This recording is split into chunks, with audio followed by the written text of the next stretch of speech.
ल हाम्रो भेनाल चाहिँ जाल सिलाउँदै हुनुहुन्छ अलिकति रिसाउनु भएको छ मैले सिलाउने उनीहरू गएर घ्याम घ्याम खेल्ने अनि पैसा बार्दाखेरि ठ्याक्क बराबर बार्ने भने रिसाउनु भएको छ आज 3:30-4 बजीदेखि जाल बनाइ हिँड्छु धेरै च्यातिएछ त्यसो भएर जाल बनाउँदै हुनुहुन्छ भेनाले चाहिँ भेना मलाई त कसममा तुमा एउटै तरकारी खाइ वाक्क लाग्यो यार माछा खान जाने नि माछा के छ भेना तपाईको हेर्दैन किन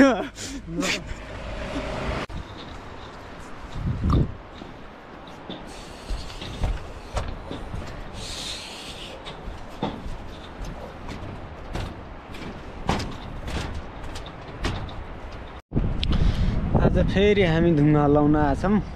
चिसोले मलाई त खायो म नदीदेखि निस्केर आगो तापिरहेको छु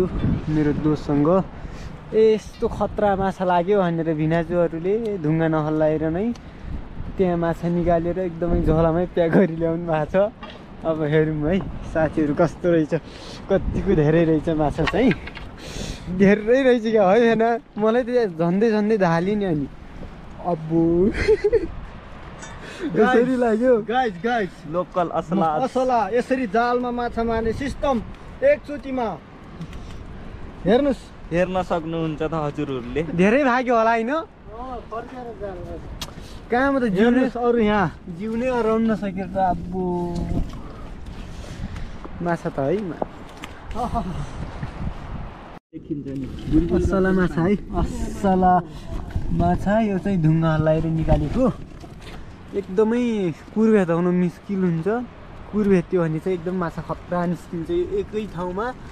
यो सायद 2 किलोको हाराहारीमा छ होला असला माछा चाहिँ ज्यादा छ यो जाल तोडेर गल्ले हल्लाएर निकालेको माछा तपाईहरु पनि गाउँघरतिर कतै यस्तै बनाउन सक्नुहुन्छ